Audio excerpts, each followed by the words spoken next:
assunto do momento nas redes sociais é a alta do combustível e não podia ser diferente, porque a gente sabe que quando sobe o combustível, tudo sobe também. O Congresso até aprovou recentemente uma lei que vai amenizar essa alta. Amenizar, mas o preço vai subir, não tem jeito. E você aí do outro lado, sabe me dizer o que realmente está por trás dessa alta no preço dos combustíveis? Ok, a gente sabe que está tendo um conflito lá entre a Ucrânia e a Rússia, mas a situação é mais complexa. Esse não é o único fator que está influenciando no preço do barril de petróleo. Qual é o sentido do Biden boicotar o Putin e acabar negociando com o Maduro, que todo mundo sabe ali, né? Maduro, Venezuela, Rússia, Putin, são tudo amiguinho, tudo farinha do mesmo saco. E a Greta? Greta, a defensora do meio ambiente, que ganhou um prêmio que veio da indústria do petróleo. Por que a indústria do petróleo tá dando dinheiro para Greta? Essa história não é muito estranha? Então vocês já sacaram qual é a pauta do vídeo de hoje? Sim, vamos falar sobre a alta dos combustíveis, do governo Biden, de Trump, do conflito na Ucrânia, Greta Thunberg e as energias renováveis, as energias limpas. Será que elas são tão limpas assim? Será que estão nos enganando nessa história toda? E aproveitando que a gente está falando sobre esses ecochatos e ambientalistas, eu quero divulgar para vocês, claro, a promoção da minha livraria e fazer a indicação deste livro aqui, que está com um super desconto, que é o Guia Politicamente Incorreto das Mudanças Climáticas. Aqui vocês vão descobrir outras tantas informações e tantas mentiras que nos contam nesse assunto. Quem quiser aproveitar a promoção, eu vou deixar o link fixado aqui no primeiro comentário. E agora sim, feita a introdução e o jabá, vamos para a pauta de hoje. Vamos voltar um pouquinho só no tempo, porque a nossa história vai começar nessa época maravilhosa que eles decidiram que trancar todo mundo em casa ia ser uma solução ótima, e isso afetou também a indústria do petróleo. Olha só a matéria. A alta do petróleo é reflexo do recuo da extração durante a pandemia. Estados Unidos e China se unem para reduzir a cotação do petróleo. Os países estão utilizando de suas reservas na tentativa de recuar a commodity. Com a pandemia, houve uma retração na extração do petróleo, mas com a volta da atividade econômica, houve uma defasagem neste cenário e o preço do petróleo subiu. O preço dos combustíveis hoje está em um patamar histórico, o mais alto do século. Quando todo mundo ficou trancado em casa, por óbvio, o consumo de combustível também diminuiu e a primeira reação foi a queda nos preços.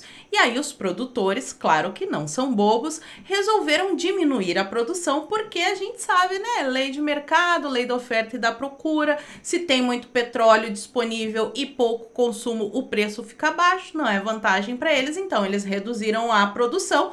Quando o pessoal voltou a trabalhar, o consumo aumentou de supetão e o preço também. Será que o pessoal que produz petróleo, né, os magnatas do petróleo, ficaram felizes com isso? Acho que sim. E voltando ainda um pouquinho mais, voltando ao governo do tio Trump, todo mundo lembra que a imprensa vivia batendo porque o Trump não está preocupado com a natureza, com o meio ambiente. Oh meu Deus, este homem quer destruir o planeta. Olha esse artigo aqui da revista Vexame. Trump autoriza exploração petrolífera em santuário ecológico no Alasca. Oh meu Deus, Trump vai matar as girafas do Alasca. Aconteceu o processo eleitoral, ganhou seu João Bidê e quando ele assumiu, o que ele fez? Bidê suspende contratos de exploração de petróleo no Ártico. Mas ele não parou por aí, Em pacote sobre clima, Biden mira gás e petróleo e cita proteção à Amazônia. Comecem a notar a simbiose deste assunto com o pessoal aquele que, né, eles só querem proteger a natureza voando nos seus jatinhos, né, para lá e para cá. Quanta poluição que causa um jatinho. Já notou que todos esses artistas, esses grandes nomes que protegem tanto o meio ambiente, são grandes produtores de poluição também? Aqui no artigo da Folha ainda diz o seguinte: as ações atingem fortemente a indústria de gás e petróleo ao proibir explorações em terrenos públicos e cortar os subsídios de combustíveis fósseis, além de estabelecer uma série de políticas para incentivar a economia de forma sustentável, esta maravilha verde que daí não vai poluir. Será? Será? Então, João Bidet contribuiu para que a gente tivesse menos oferta de petróleo no mercado. E aí veio essa história toda que a gente está vendo lá, o conflito entre a Rússia e a Ucrânia. E é muito estranho porque todas as sanções, assim, que eu vi, elas estão atingindo não Putin, mas o povo da Rússia. De novo, quem tem menos dinheiro, os mais pobres é que acabam sempre pagando a conta. Agora, o que não faz sentido nenhum é isso daqui. Biden proíbe importação de petróleo e gás natural russo para os Estados Unidos. Mas de algum lugar ele tem que tirar esse combustível, né? Aí ele foi lá bater na porta do Maduro. Crise de petróleo leva João Bidet a pedir socorro para a Venezuela. Após banir a compra de petróleo russo, Estados Unidos busca retomar laços com a Venezuela para garantir o fornecimento e abalar a relação de Nicolás Maduro com Putin. Será que ele vai abalar? Porque todo mundo sabe que o Maduro é amicíssimo do Putin. Foi um dos primeiros aí que veio. Aliás, não só do Putin, né? Do Lula também. Do Lula também. Pois é, vamos adiante. Agora, uma coisa que vai deixar vocês assim estranhando é isso daqui. Prêmio para Greta usar no meio ambiente veio da indústria do petróleo. Por quê? Que a indústria do petróleo ia dar um prêmio em dinheiro para Greta, que é justamente a pessoa que vive pregando contra essa indústria. Será que tem algum interesse por trás? E assim, eles falam, não, vamos parar de consumir combustíveis fósseis, vamos ter outras formas de energia muito mais sustentáveis, muito mais maravilhosas. Um bom exemplo é o seu Sérgio Moro Iscariotes, que, claro, não perdeu a oportunidade de passar vergonha no Twitter e postou o seguinte: a disparada do preço do petróleo deixa claro, precisamos estimular a produção de energias renováveis, com foco em energia eólica, solar, etanol, hidrogênio verde. Com maiores investimentos no setor, podemos criar mais de 40 milhões de empregos até 2050. Este dado ele deve ter retirado direto do seu orifício anal, porque não sei com base em que ele tem essa perspectiva, mas vamos analisar aqui, já que o Moro postou esse comentário, vamos analisar essas fontes de energia que eles citam como sendo maravilhosas. Não polui, né? O etanol, a gente já sabe, o etanol produz sim CO2, né? Quando queima lá o etanol, produz CO2. Só que o pessoal diz assim, não, mas como ele é produzido da cana, quando planta cana, né? A cana, ela absorve esse CO2, então acaba compensando. E eu acho que o pessoal já sabe que, na verdade, essa história de que as árvores e as plantas ajudam a absorver o CO2 não é bem assim, porque durante o dia elas fazem o inverso do que fazem à noite, acaba dando elas por elas nessa história do consumo do CO2. Quem realmente faz esse consumo são aí algas marinhas, mas não vamos entrar neste mérito. Etanol polui, todo mundo sabe disso. Agora, o que me deixou em choque foi as informações que vêm a seguir. Querido, se você não está sentado, sente-se. Eu não sabia dessas coisas e fiquei bem chocada. Vamos começar com a energia eólica, que é vendida assim como o suprassumo da ecologia, a solução para o futuro, isto é maravilhoso. E eu fui pesquisar e achei esse artigo lá no Wall Street Journal, que fala sobre algumas coisas que os ecochatos nunca falam quando estão debatendo esse assunto. Moinhos de vento, que são aquelas hélices lá da energia eólica, sim, eu peguei a tradução do Google, mas vai dar pra gente entender direitinho. Estão acabando com a vida dos nossos pássaros. Greta Thunberg, atenção, aquelas hélices gigantes acabam vitimando muitos pássaros. Eu também não sabia disso, mas faz todo sentido. Um estudo de julho de 2008, então não é nada recente, do Parque Eólico em Altamont Pass, Califórnia, estimou que suas turbinas acabam com a vida uma média de 80 águias douradas por ano. O estudo, financiado pela Agência de Desenvolvimento Comunitário do Condado de Alameda, também estimou que cerca de 10 mil aves, quase todas protegidas pela lei das aves migratórias, estão sendo mortas todos os anos em alta monte. Bom, parece que nós não temos aqui uma fonte tão ecológica assim. Só que o problema é maior ainda, gente. Olha esse artigo aqui do Epoch Times. Tribunal francês manda desmontar torres eólicas porque elas prejudicam o homem e a natureza. Na realidade, a produção de energia elétrica dessas imensas hélices está muito abaixo do prometido e os danos à população e ao meio ambiente estão ficando intoleráveis para as populações atingidas. E eu achei também um caso aqui no Brasil. Lá no Parque Eólico São Clemente, no município de Caetés. Esse daqui é até um blog, parece bem esquerdista pelo viés da matéria, mas eu achei interessante trazer isso aqui porque eu nunca tinha pensado nisso também. Agricultores abriram ação judicial e aguardam que a empresa Ecoengenharia tome providências para compensar o problema. Os cataventos aerogeradores são sistemas de energia eólica presentes em 695 pontos do país. Só no estado de Pernambuco são 33 parques eólicos em funcionamento.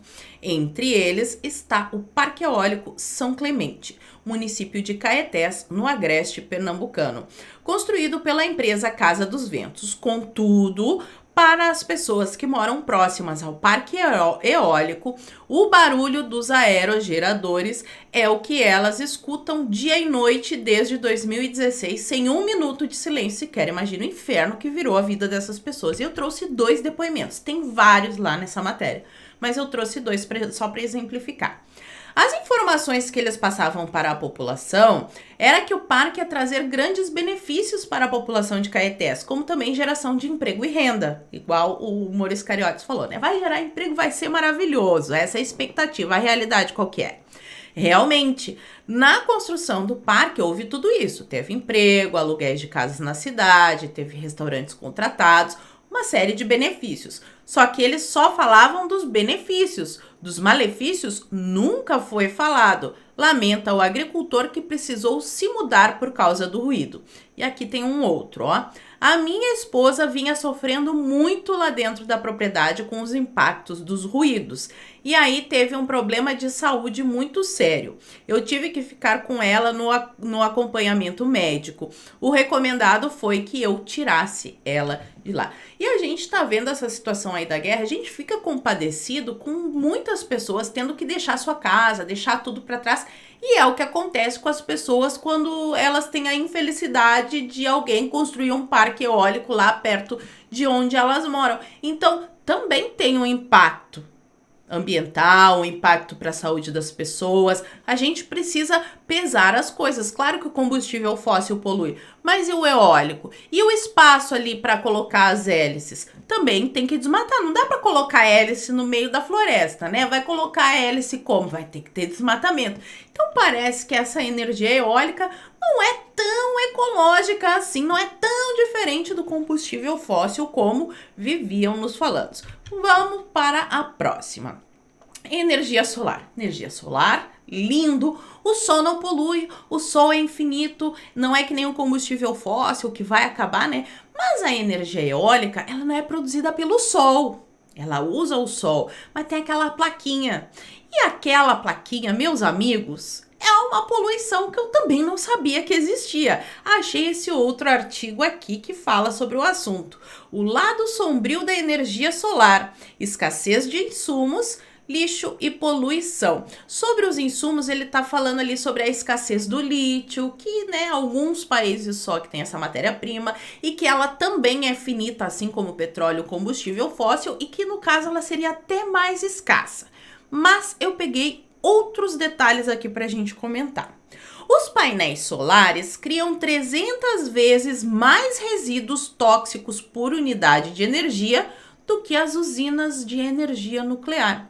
Se a energia solar e nuclear produzirem a mesma quantidade de eletricidade nos próximos 25 anos que a produção nuclear de 2016, os resíduos empilhados em campos de futebol atingiriam a altura da Torre de Pisa. no caso da nuclear. Então, o lixo da usina nuclear ficaria na altura da Torre de Pisa. E o lixo solar atingiria a altura de 2 Montes Everest, 16 quilômetros. Parece bem pior a coisa, mas tem mais.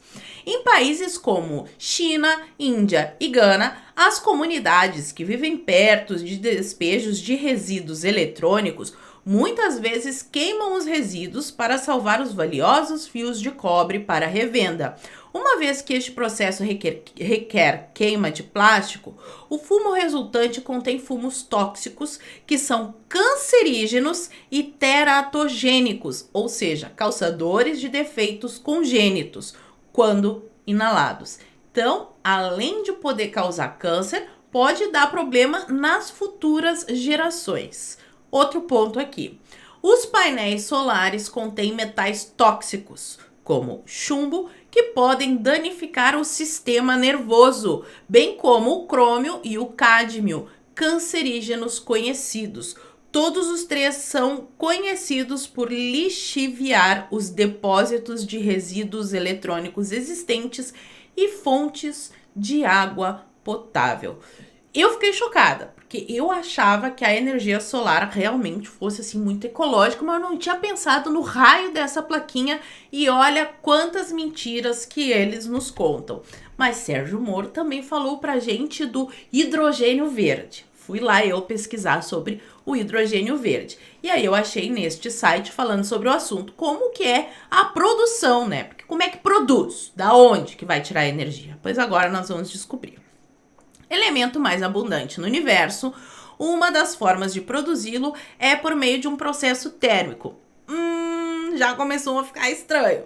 Neste caso, geralmente o vapor reage com um combustível do tipo hidrocarboneto. Seria no caso gasolina, diesel, carvão, gás. O que é que vocês têm que queimar para produzir um hidrogênio que não polua? Um combustível fóssil, o que passa a fazer menos sentido ainda na minha cabecinha.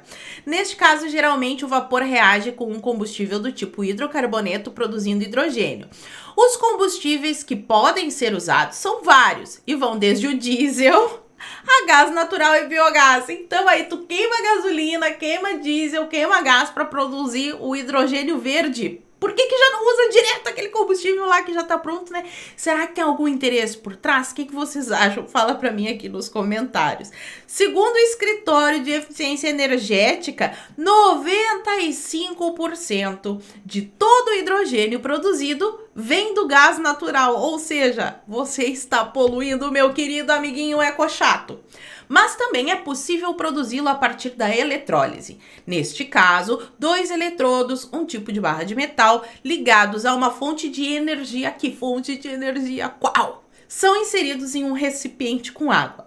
As barras têm polaridades diferentes, blá blá blá blá blá blá. Este processo demanda bastante energia, porque sua eficiência energética é de cerca de 80%.